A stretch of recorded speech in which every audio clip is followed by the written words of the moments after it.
අනේ මහත්තයෝ කතා කරන්න එපා.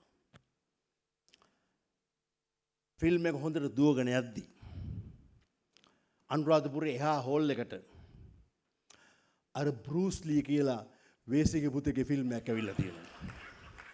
Enter the Dragon කියලා. ඕක උඩ පැනලා ගහන පයින් පහරට 555 ජාතක කතා සේරම ඉවරයි.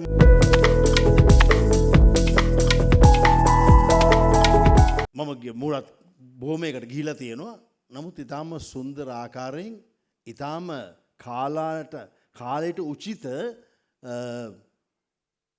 හොඳ යෝජනාවකින් ගත්ත තීරණයක් කියලා මේ ඒක තමයි මේ කියන ෆිල්ම් එක. සුනිත් මාලිග කිව්ව විදිහට සබ්ස්ක්‍රයිබර්ස්ලා මිලියන් ගාණක් ඉන්න YouTubers 7 දෙනෙක් අරගෙන මේ කරන වැඩේ අපේ මිත්‍රයෝ සේරමල්ලා. ඉතින් මම හිතනවා මේක all time blockbuster වෙන එක නවත්තන්න මම හිතන්නේ YouTube එකටවත් බෑ. ඒක තමයි මගේ ප්‍රාර්ථනාව. අපි මේ කතා කරන අවධිය සිංහල සිනමාවේ ස්වර්ණමය අවධියක් හැටියට මම කියන්න කැමතියි. අපිට ඒ කාලේ කිව්වේ සිංහල සිනමාවේ ස්වර්ණමය අවධිය කියලා විජේ කුමාරතුංග මහත්තයා, මාල්ලි ෆොන්සේකා මැතිනිය, ජෝතිපාල මහත්තයා, ෆ්‍රෙඩි සිල්වා මහත්මයා, ගාමිණී ෆොන්සේකා මහත්මයාලා හිටිය 70 යුගය ගැන කියලායි කිව්වේ. නමුත් මම කියන්න සන්තෝසයි. මේ යුගය තමයි මන් සිනමාවට ආවට පස්සේ තියෙන ස්වර්ණමය යුගය කියලා. ඒ යුගයේ සුරංගල් විස් මහත්මයා මායක චිත්‍රපටි රජහොරු කළා. ඊට පස්සේ ගේම් කළා. එච්චරයි මල්ලි. තව ෆිල්ම් කීපයක් දීලා තියෙනවා ස්ක්‍රිප්ට් ඉස්සරහට කරන්න බලාපොරොත්තු වෙනවා. මම කිව්වා මගේ දින තියෙනවා කියලා. නමුත් මේකට අවස්ථාවක් දුන්නේ නැහැ. ඉතින් මම නැවත වතාවක් කියනවා අද යුගයේ ස්වර්ණමය යුගයක් කියන හේතුව මේ අවස්ථාවේ මම ප්‍රසිද්ධිය ස්තුති කරන්න කැමති අපේ ඉලංගෝ රාම් කියන මහත්තයාට. බ්ලැක් කමඩියක් වේවා මොකක් හරි වේවා ප්‍රේක්ෂකාගාරයට අපි කවදාවත් එන්නේ නැති ජනතාවක් ගෙන්නපු අධ්‍යක්ෂකවරයෙක්. නෙළුම් කුළුණ කෝටි 2ක් නැත්නම් කෝටි 1.5ක් වියදම් කරලා අද කෝටි 27ක් හොයලා තාම දුවනවා නවත්ත ගන්න බෑ. ඉන්දියාවෙත් දුවනවා. මම ඊයේත් Netflix එකේ ඒකේ පෙරසු කියන ෆිල්ම් එක ආයෙ බැලුවා. එයාට ධෛර්යයක් වෙන්න Netflix කියලා ආයෙ බලලා ඒකේ ක්ලිප් එකක් තියෙනවා you like this movie කියන ඒකත් ක්ලිප් කරලා දැම්මා. අපේ ලාංකික අධ්‍යක්ෂකවරයෙක්ට ධෛර්යයක් වෙන්න. මෙතෙක් කල් අපිට තිබුණු චෝදනාව තමයි අපි චිත්‍රපටි කොපි කරනවා මලයාල, ගුජරාටි, තව චෙන්නයි වල ෆිල්ම්, හොලිවුඩ්, බොලිවුඩ් කොපි කරනවා කියලා. අද අපිට කියන්න පුළුවන් වෙලා තියෙනවා ඉලංගෝ හින්දා අපේ ෆිල්ම් රටවල් 7ක් කොපි කළා කියලා. අද ස්පැනිෂ් සිනමාව, කොරියන්, ඉටාලියන්, ඇමරිකන්, චෙන්නයි ෆිල්ම් අපේ අධ්‍යක්ෂකවරගේ ෆිල්ම් කොපි කරලා තියෙනවා. ඒ වගේම ලයික ආයතනයත් ස්තුතියක් කරන්න ඕන මේ අවස්ථාවේ. ඒ ගෙන ආපු චිත්‍රපටි වලින් අශෝක හදගව මහත්මයා රාණි ෆිල්ම් එක හරහා ලොකු ප්‍රේක්ෂකාගාරයක් ගෙනල්ලා තියෙනවා ලංකාවේ සිනමාවට. එතුමාටත් මේ අවස්ථාවේ ස්තුතිවන්ත වෙන්න ඕන. ඒ වගේම ලකා මහත්මයා අපේ වාලම්පූරි මට මතක විදිහට වාලම්පූරි කෝටි කීයක් කළාද තුෂාන්? දැනට කියලා කෝටි 17ක්. තාම කෙටි කාලෙකින් කෝටි 17ක් කරලා තියෙනවා. ඉතින් ඊටාම සුන්දර ස්වර්ණමය යුගයක තමයි සුරංගල් විස් මහත්මයා මේ චිත්‍රපටිය ඒක තමයි මේක පටන් ගන්න. ඒ හින්දා නිෂ්පාදකරයට කිසිම රිස්කයක් නැහැ. අද හැම වේදිකාවල් ගොඩක් බොහෝමයක් අද සිනමාව වෙනුවෙන් විවෘත වෙලා තියෙනවා. ඉතින් මම හිතනවා මේ ඉන්න ඩබල මේ තමයි ඉතින් සිංහල සිනමාවේ ග්‍රේට්ම ඩබල කියලා කියන්න පුළුවන්. අර සෝමරත්න මහත්මයා, ආචාර්ය සෝමරත්න සානක මහත්මයා කරපු චිත්‍රපටි වල තමා තාම තියෙන්නේ වැඩිම ඔලු ගෙඩි සංඛ්‍යාව. ඒක මම හරි වැරදි නම් නිවැරදි හරි නේද? සිරි පැරකුම් මං හිතන්නේ කෝටි කීයක් මේ ලක්ෂ කීයක් බලලා තියෙනවද? මිලියන් 20ක්ද? මිලියන ලක්ෂ 450 ඔලු ගෙඩි. ලක්ෂ 450 ආදායම ඔලු ගෙඩි සංඛ්‍යාව පේට්‍රන්ස් මිලියන 3ක්. ඒක දැන් PVR එකේ ටිකට් එකෙන් වැඩි කළොත් කීයක් වගේයිද? PVR එකට ළඟදී ගියා පොප්කෝර්න් එකක් 1500යි ටිකට් එක කීයද? ටිකට් එකත් අර දැන් තියෙනවා සුනිල් ටී මහත්මයාත් ඕක කළා රෙකී එකේ යහනක් සමග චිත්‍රපටය බලන්න. එයා තමයි සිනමා ශාලාවකට ඇඳක් ගෙනාවු පළවෙනි පුද්ගලයා. මම වැරදිලා නෙවෙයි රෙකී එකේ ඇඳවල තිබුණා නේද? හරි. ඉතින් ඒක සුනිල් ටී මහත්මයාගෙන් කොපි කරලා දැන් PVR එකේ ඇඳවල තියෙනවා. මම ළඟදී ගියා දිගේ ඇදිලා මේ හරිම මේ සුන්දර සිනමා ශාලාවක්. ඉතින් මෙවැනි දේවල් වෙන්න සිනමාවට හොඳයි. ඉතින් මම හිතනවා මම ස්තුතිවන්ත වෙනවා ලංකාවේ නිර්මාණකරුවන්ට. මම නැවත කියනවා මේ ඉන්නේ අපි යකඩි පිහාටුවකින් මම නළුවෙක් කරපු උදේකාන්ත මහත්මයා එතුමාට ප්‍රසිද්ධ ස්තුතිවන්ත වෙන්න ඕනේ. ඉතින් මේ අය සියලු දෙනා එකතු වෙලා මේ සිනමාව ගොඩ ගන්න ගත්ත හොඳම පියවරක් තමයි YouTube අවකාශයේ ඉන්න සුපිරි තරු 7ක් ගෙනල්ලා මෙවැනි චිත්‍රපටයක් කරපු එක. ඉතින් ඒක අතිසාර්ථක වෙනවා කියලා මම හිතන්නේ මම කියන්න ඕනේ. මොකද ඒගොල්ලෝ හොඳටම හරියටම ඇනලයිස් කරලා තමයි සුනේත් මාලිංගලා මෙයාගේ කීයද සබ්ස්ක්‍රයිබර්ස්ලා ගන්න ඒ ගානට අනුව මෙයාව හය කරලා මේක කරමු කියලා මේ පටන් ගන්න තියෙන්නේ. ඉතින් ඒක තමයි මේක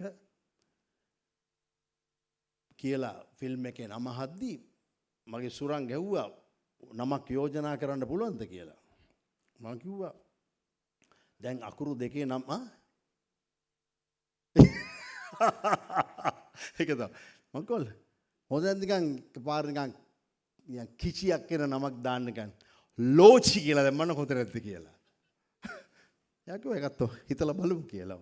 ලෝචි තමයි ආකර්ෂණීයම විදියට තියෙන්නේ ෆිල්ම් එකේ. ඉතින් මම නැවත සූපතනවා අනේ සුරංග රජහොරු දිව්වා ගේම් දිව්වා වාගේ අනිත් සියලු ෆිල්ම් දිව්වා කවදාවත් ප්‍රොඩියුසර් මේ අමාරු වැටුන්නේ නැහැ. ඒ හිතනවා මම හිතනවා මේ චිත්‍රපටියත් අපේ ෆිල්ම් 75ක් කරපු අපේ දැවන්ත නිෂ්පාදකවරයෙක් ඉන්නවා.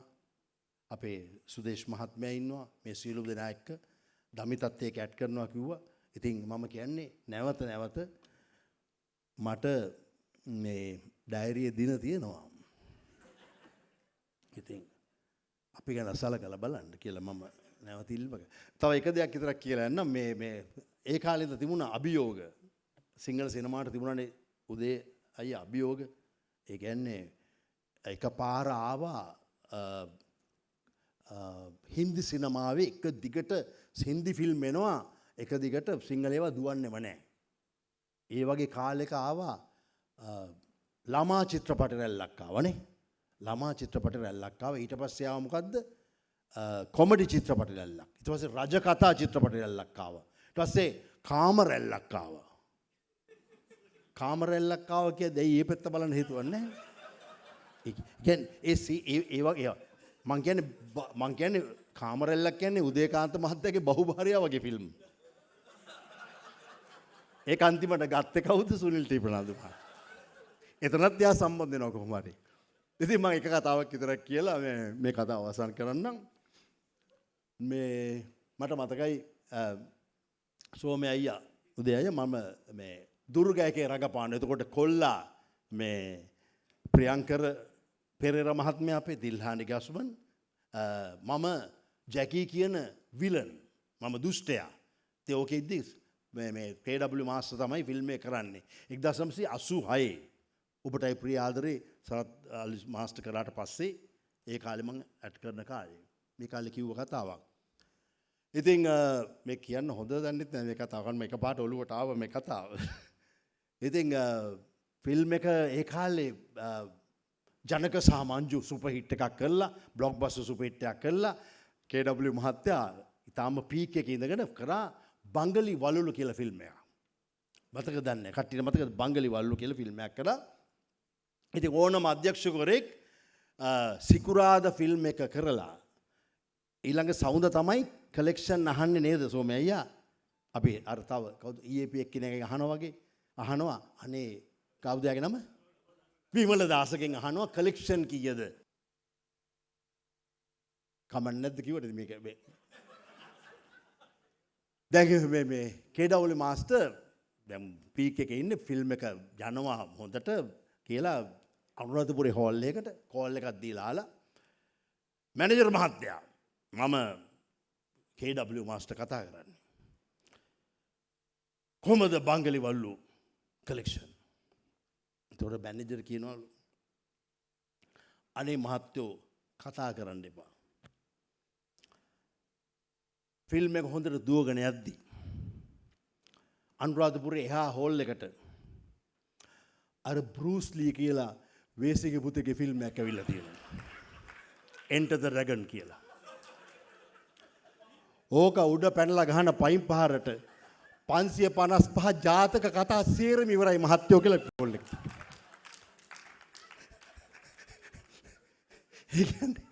ඒ වගේ අභියෝග තමයි අපිට ඒ කාලේ තිබුණේ. කියන්නේ බංගලි වලලු දාද්දි බෲස් ලී එහා පැත්තෙන් Enter the Dragon නෙවලා. ඉතින් අර වචන ගැන සමා වෙන්න ඒ වචන කිව්වේ නැත්නම් ඒකේ ජොලිය නැහැ. නමුත් ඒ වේශ නිරූපණය කියලා එකක් තියෙනවා. අපි මේකප් කරනවාට.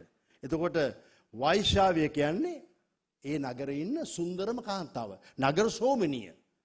ඉතින් බෲස් ලී කියන නගර සෝමනියගේ පුත්‍රයා Enter the Dragon රිලීස් කරපු නිසා සිංහල සිනමාවට ඒ වගේ ප්‍රශ්න වුණා. නමුත් අද ඒ වගේ ප්‍රශ්න නැහැ. බෲස් ලී මලා ෆිල්ම් 5ක් කරලා තාම මේ වගේ ආකර්ෂණීය ස්ටාර් කෙනෙක් මම දැකලා නැහැ ලෝකෙ කොහෙවත්. මුළු ඇඟෙන්ම රඟපාන මගේ තාම ෆේවරිට්ම ලළුවා. ඉතින් මම හිතනවා ඔබ මේ අවස්ථාවේ හොඳම YouTubers 7 දෙනෙක් අරගෙන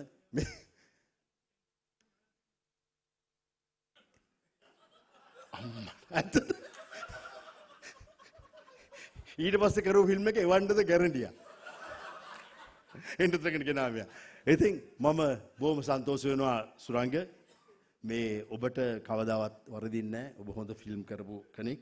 ඉතින් මම එක දෙයක් විතරයි ෆිල්ම් කෝපරේෂන් එකේ මහත්තයා ඉද්දි කියන්න හිතුවා. ඒක තමයි අපේ සිනමාවට තියෙන ප්‍රධාන ප්‍රශ්නයක්. අපි කොච්චර අමාරුවෙන් රෙඩ් දාලා, ඇරි දාලා, මොන දාලා කරත් සෝමය අයියා, උදේ අයියා ෆිල්ම් අර සිනමාව කියන මල ජරාව ඒක මේ සිනමාවෙන් අයින් කරගත්තන අපිට ඒ ඕපරේෂන් එකේ මහත්තයෙද්දි පුළුවන් නම් ඒ සිනමාවගේ ඒක මේ අවුරුදු 3කට දීපු ඇග්‍රීමන්ට් එක අවුරුදු 10කටත් වැඩි අපේ මිත්‍රයෝ තමයි ලීඩර් ෆිල්ම් එක ආරෝන් මහත්තයයි කවුද අපේ අනිත් එක්කලා කවුද ප්‍රහාන් පින්නදුව මේක අහලා හරි මේක බැහැනවනේ ඉතින් කරුණාකරලා මේ මැෂින් ටික නවත්තලා අපි ඔක 2K ට ට්‍රාන්ස්ෆර් කරගත්තොත් අපිට කොච්චර ලස්සනට චිත්‍රපටයක් බලන්න පුළුවන්ද කියන එක තමයි මගේ ඉල්ලීම. එහෙනම් තවත් කතාවක් දික්කසන්නේ නැහැ. බොහොම ස්තුතියි සුරංග අපිට ආරාධනා කළාට. ඔබට වරදින්නේ නැහැ. බන්දු සමරසිංහ කිව්ව කතාව මට තාම මතකයි. ඔහු කිව්වා මෙවැනි පුත්‍ර රත්නයක් වාණිජ්‍ය සිනමාවට දායක කරපු එකට සරදල්ලිස් මහත්මයාට ස්තුතියි කියලා. ඒකම කියන්න ඕනේ. හැබැයි ඒ කතාවත් අද බොරු වෙලා තියෙනවා. ඔහු වාණිජ්‍ය සිනමාවට පිටින් ගිහිල්ලා රූම් නම්බර් 106 කියලා ඔරිජිනල් ෆිල්ම් එකක් කරලා තියෙනවා. මම තව එකම එක කතාවක් කියලා විතරක් මේ කතාවේ සමු ගන්නම්.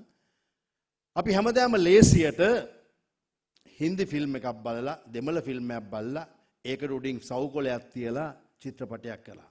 ලේසියට කම්මැලි කමට තමයි යෝග කරේ. නමුත් ඒක නවත්තන්න කියන ඉල්ලීම මම ප්‍රසිද්ධිය කරනවා. ඒ වරද අපිත් කළා.